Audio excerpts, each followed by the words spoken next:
Petit point infirmerie, on a vu Romain quitter un peu plus tôt l'entraînement aujourd'hui. Ouais, il avait une gêne musculaire, on fera un point demain. C'est vrai on verra. Après Rémi, bon, Mama, Lucas. Voilà. C'est déjà pas mal. C'est déjà pas mal. C'est ça, l'objectif c'est qu'il revienne un groupe pour après la trêve, c'est toujours dans cette idée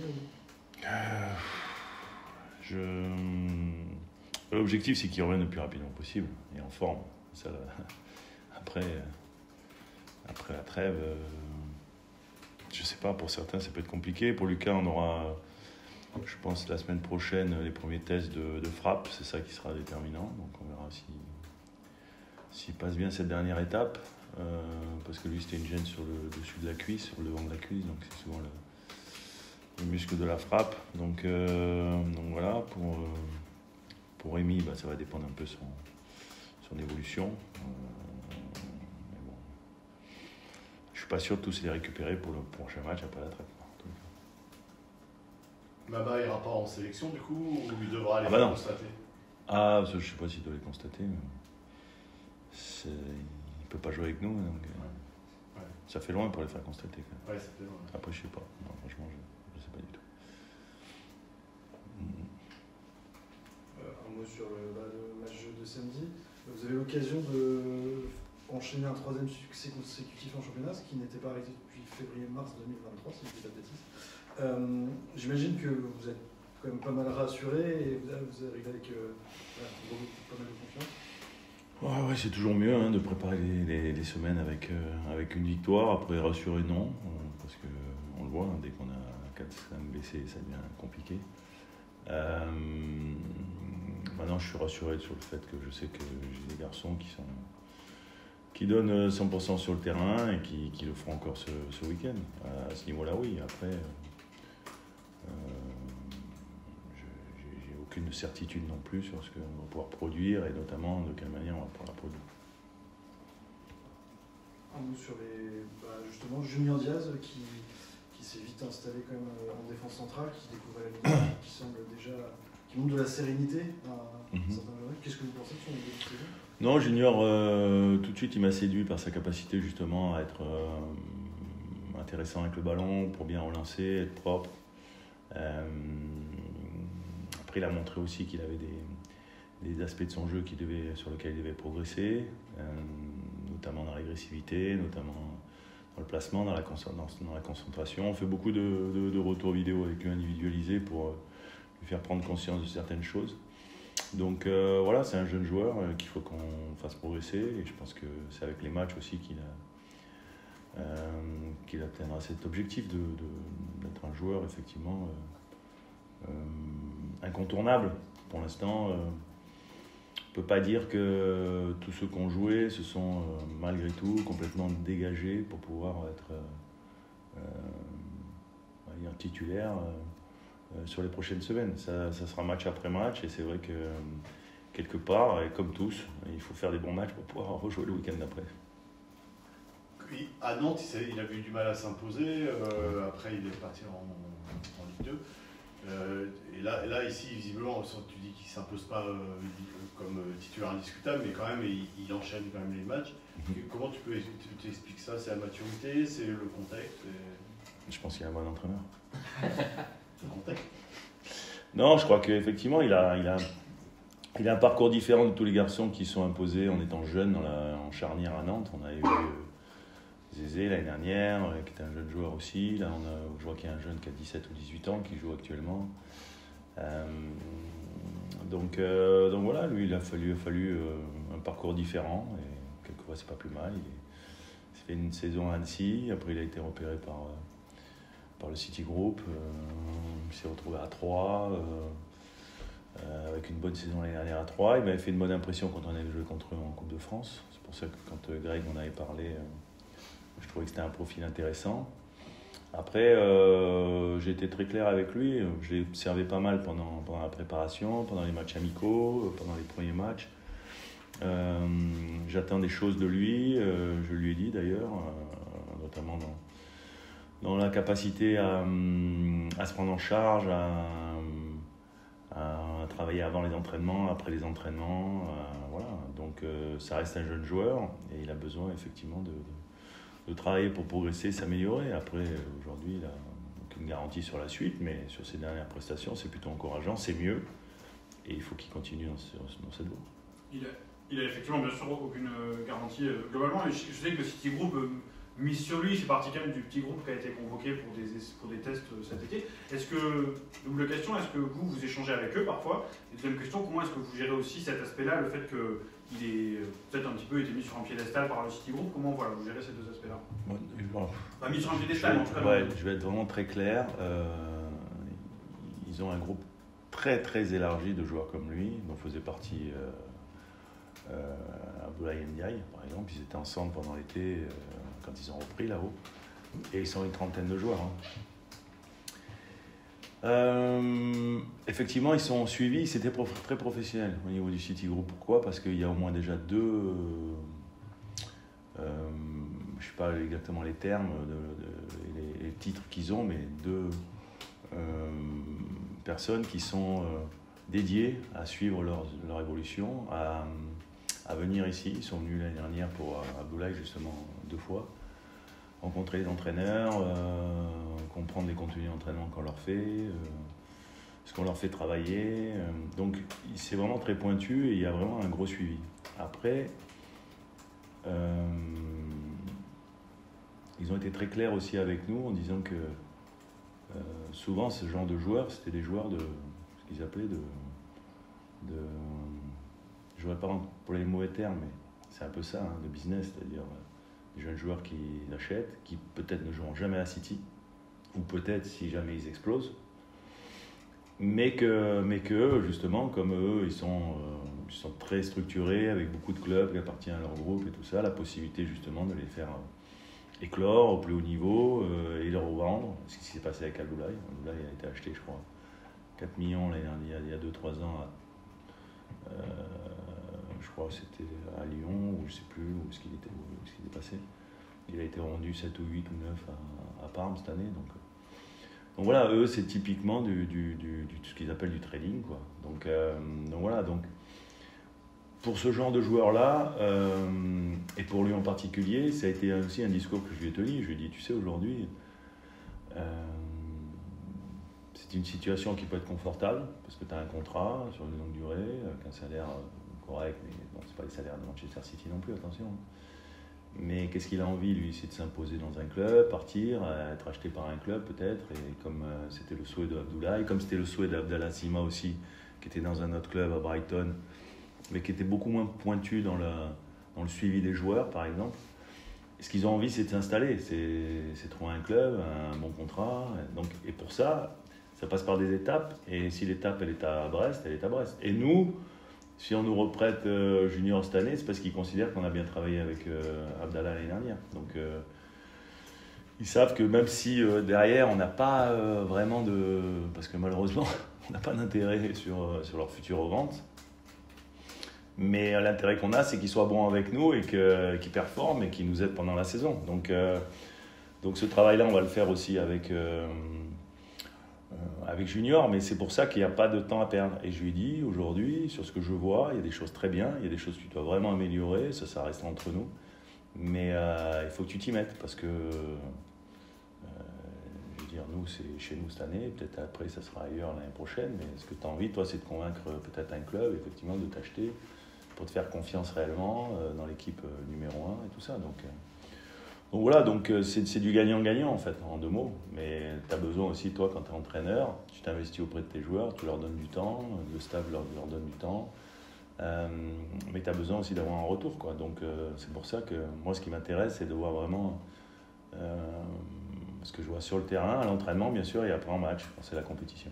Tu parlais notamment de prépa invisible tout à l'heure. Notamment, oui. Et sur le dernier contenu, le but de Mofi, c'est un alignement, c'est parler de concentration aussi. C'est une mauvaise communication entre lui et Bradley. Tout simplement, au départ de l'action, il était avec Bradley. Et à l'arrivée, c'est quand même un ballon qui passe entre les deux. Et à l'arrivée, il est avec personne, quoi. Et c'est quand même l'avant-centre qui est dans ta surface de réparation. Moi, si je suis défenseur central, un des deux, parce qu'ils sont 2 pour 1 en plus, défenseurs centraux. Je ne laisse pas mon avant-centre dans les 6 mètres seul, hein, ça c'est sûr. Donc voilà, c'est des exemples qui prouvent qu'il y a encore besoin de développer cette situation d'urgence, de se sentir en danger quand l'adversaire n'arrive pas de notre but. Mais après, ça, c'est pas que lié à Bradley et on parle de cette action-là, à Bradley et à Junior. C'est aussi une prise de conscience collective. Et c'est quelque chose sur lequel on appuie beaucoup aujourd'hui parce que on n'a pas senti, à part tu vois, sur les 2 derniers matchs où on a senti du mieux, on ne sent pas toujours ce sentiment d'urgence et cette volonté de ne pas laisser entrer l'adversaire dans des zones qui sont des zones dangereuses, quoi, tu vois, je veux dire. Moi, quand je vois qu'on laisse rentrer assez facilement dans ta surface de réparation, en nombre des adversaires, avec des prises en charge qui ne sont pas réellement. À un moment donné, une situation d'urgence, il y a du marquage individuel à faire, alors que nous, même si on pratique la zone, mais après, il y a des exceptions, quoi. Et les exceptions, c'est souvent les surfaces de réparation. Et puis nous, des fois, tu as des attaquants, ils viennent, ils se posent dans la surface, ils montent le barbecue, ils font cuire les escalopes, et puis derrière, tu vois, donc ils sont tranquilles et tout ça, ils mangent, et puis voilà. Tu vois, donc tu vois, ça c'est des trucs. Et par exemple, contre Nice, il y a eu trop de situations encore, tu vois. Bien sûr que c'est un match où on était content d'avoir gagné, on a marqué 4 buts. Il y a eu trop de situations dangereuses qui n'ont pas été gérées et pas assez bien gérées, quoi. Donc voilà, j'ai trouvé que c'était bien mieux contre Angers. Donc j'espère que l'équipe s'améliore et progresse. Et c'est l'objectif, en fait, à tous les matchs. Alors, il y a des secteurs où tu n'auras pas trop le choix. Devant, il y a des blessés, des incertitudes, etc. Au milieu, tu as du monde. Est-ce que tu es tenté ou pas de changer un milieu qui a Au milieu, j'ai du monde. Encore du jeu. Aujourd'hui, là, pour le match. Oui, en tout cas, tu as Amidou, tu as Kamori, tu as Hugo, tu as Joris, tu as. J'en ai 3, tu en as cité 4 là. Hein, oui, non, mais il y a Dina Bimbe aussi qui est là. Est-ce que tu es tenté ou pas de faire évoluer ce milieu qui a gagné 2 fois de suite, ou tu serais tenté plutôt de l'installer dans l'état actuel des choses dans l'instant? Aujourd'hui, tu vois, il y a aussi la problématique de Romain, on ne sait pas. Il est incertain. Peut-être que Eric, du coup, tu vas devoir le monter d'un cran parce que tu n'as pas d'autre attaquant. Donc, et au milieu, du coup, tu as plus grand monde, quoi. Tu as un joueur potentiellement pour remplacer les 3 qui ont démarré le dernier match. Donc, non, aujourd'hui, on n'a pas de choix. Je ne dis pas que demain, si Lucas revient en forme par rapport à en plus son profil, peut-être que ce milieu aura peut-être tendance à évoluer, mais c'est vrai que là, je pense on est plus lié à des problèmes où on n'a pas le choix que la volonté de pouvoir faire évoluer quelque chose sur ce match-là, quoi. Moi, je veux juste revenir sur l'aspect défensif.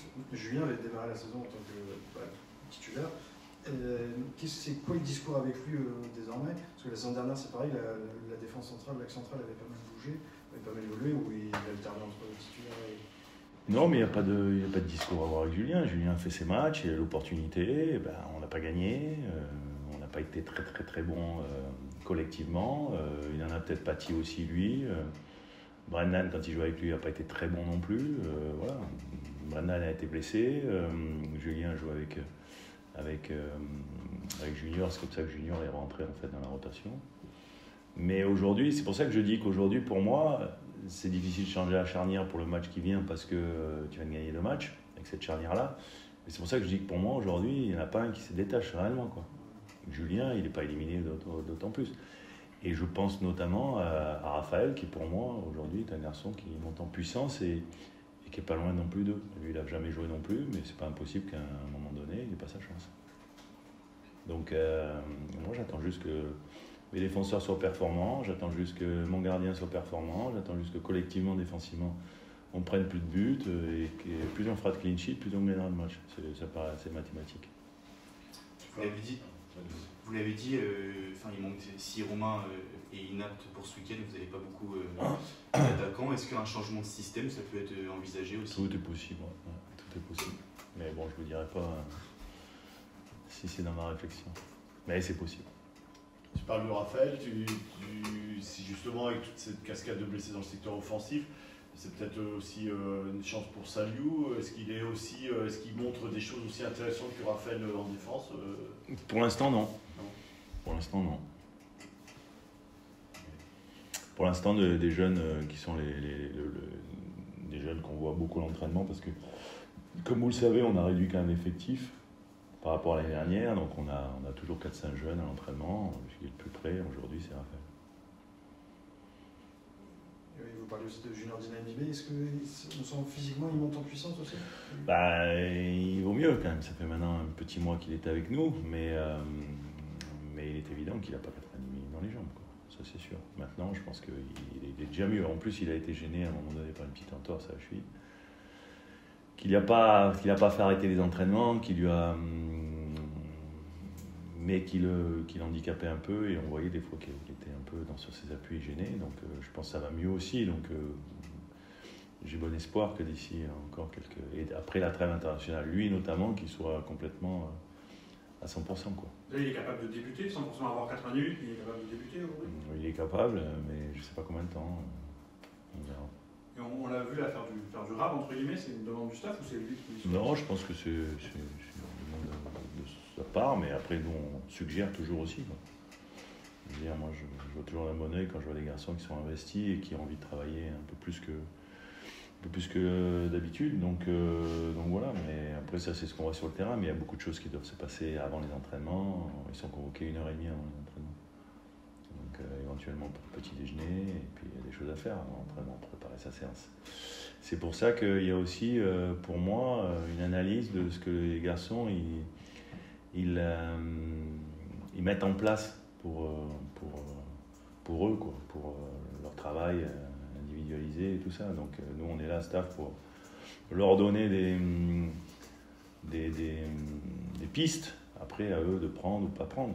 Il y en a qui sont plus ou moins assidus, où tu sens, il y en a, ils sont investis, vraiment il y a une mission de vouloir et de se réveiller tous les matins pour progresser. Il y en a d'autres, il faut les pousser un peu plus, et il faut que ça devienne une routine normale, parce que tous les grands joueurs et dans tous les grands clubs, c'est des choses qui sont établies, quoi. T'aimerais que certains soient plus investis, enfin, t'en as parlé toi pour l'illustration, mais on comprend que c'est quelque chose que t'incites à faire, mais t'aimerais qu'il y en ait plus, qu'ils fassent plus.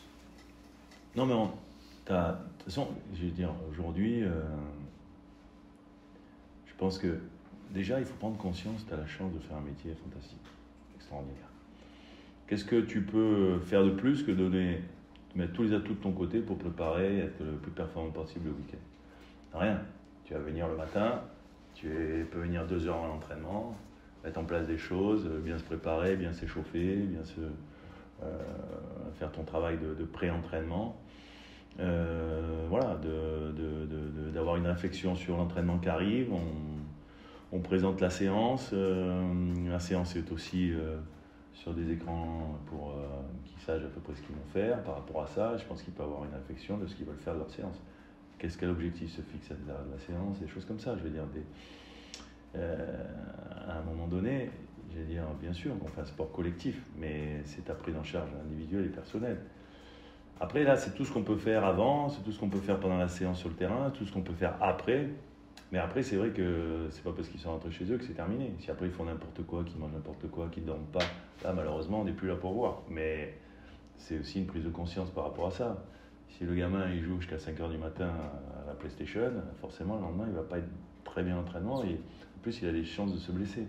Donc tout ça fait qu'à un moment donné, si tu n'as pas la prise de conscience que tu arrives au haut niveau, ça dépend de ce que tu veux devenir. Si tu veux rester un joueur de Brest, joueur en deuxième division, tac, si tu veux devenir un joueur plus important, est-ce que tu vas mettre tous les atouts de ton côté pour te développer?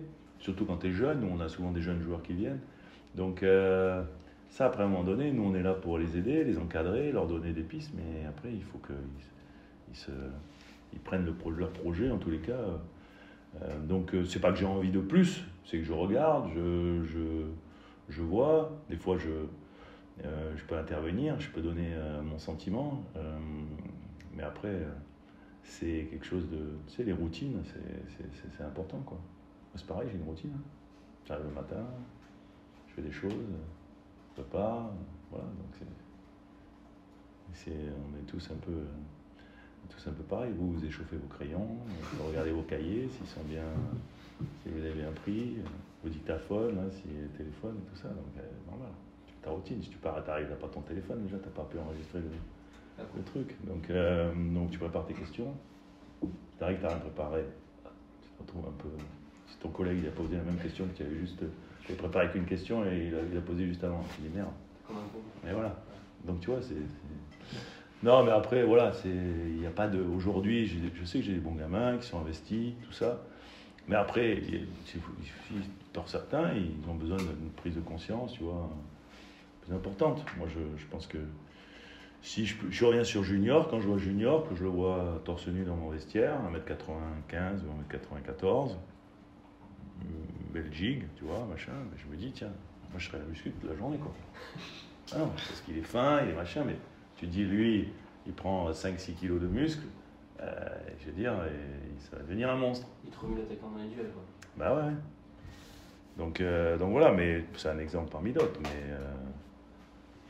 Tu aurais un exemple de modèle comme ça, de joueurs sur la prépa, sur ces périodes-là, ces routines, qui serait un modèle, peut-être pas dans l'effectif là, ou que tu as croisé? Non, mais même dans l'effectif ici, il y en a qui sont des joueurs, et c'est souvent des joueurs un peu plus matures, et qui savent que pour durer, en plus, il faut...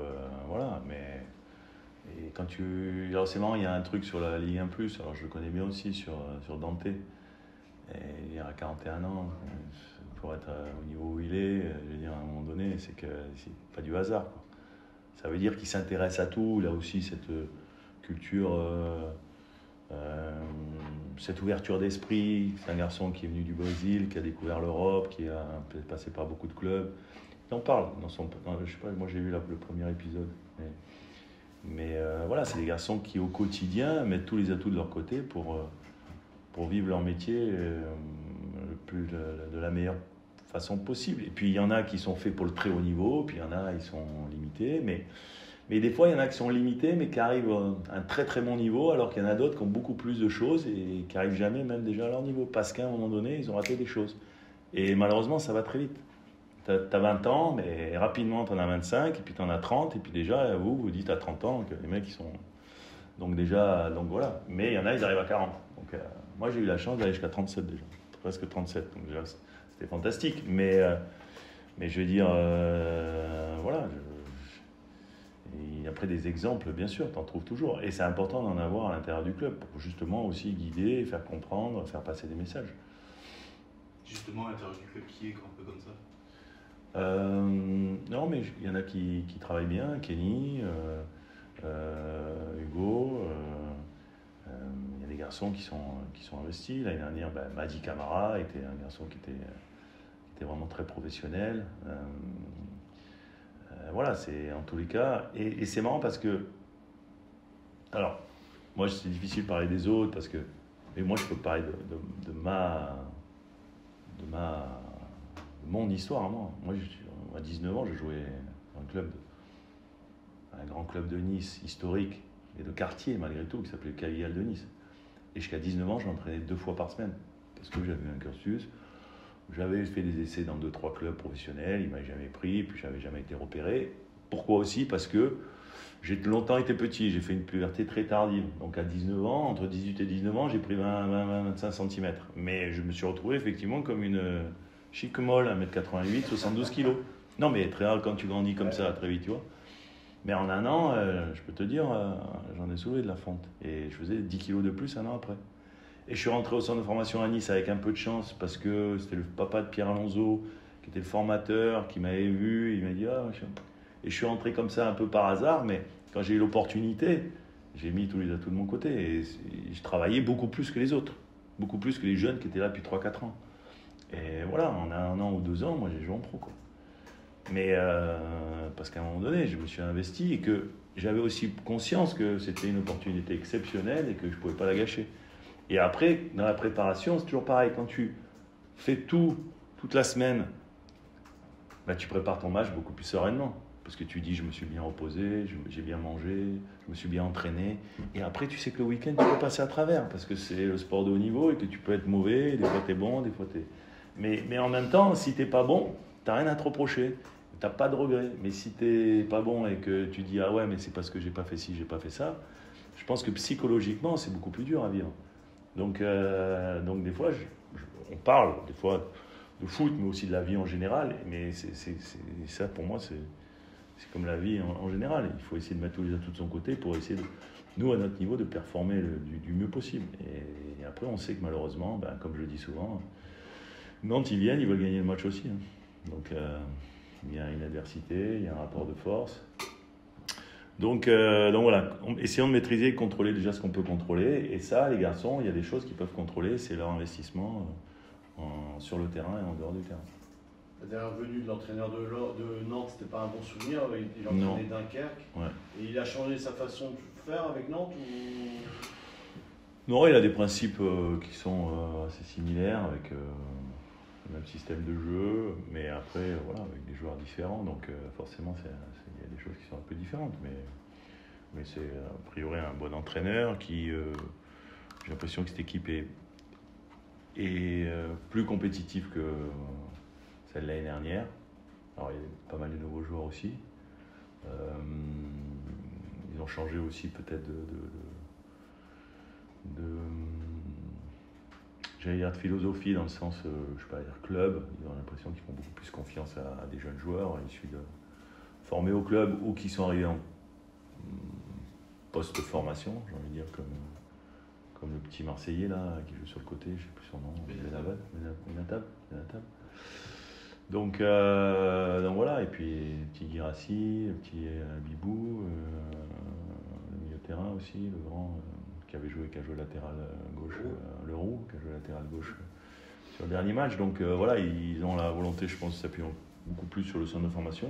Et puis comme j'ai l'impression qu'ils ont une belle génération, c'est certainement une bonne idée. Et puis après, ils ont pris des joueurs parce qu'il y en a pas mal qui sont partis, donc ils ont pris des joueurs aussi pour encadrer tout ça. Mais on a l'impression, effectivement, j'avais vu leur match à Strasbourg, ils n'ont pas été payés, leur match à Nice, vous n'avez pas été payés. Enfin, je veux dire, c'est une équipe qui est dangereuse, difficile. Sans oublier d'avoir gardé Ablin, qui est forcément un très très bon attaquant. Ils ont eu la chance d'avoir pu le garder, alors qu'ils ont reçu des grosses offres pour lui. Donc Amil, Mohamed, enfin tout le reste de l'équipe, ça en fait une équipe solide, avec un vrai leader derrière, notamment dans les buts, avec Lopez. Donc non, ça va être un match compliqué pour nous, ça c'est sûr, et il va falloir qu'on soit effectivement comme lors des 2 derniers matchs. C'est un peu une situation similaire à la vôtre, où c'est une équipe un peu en construction, avec beaucoup de départs, beaucoup d'arrivées aussi. Ouais, non, c'est vrai que certainement qu'il essaie de trouver la meilleure formule.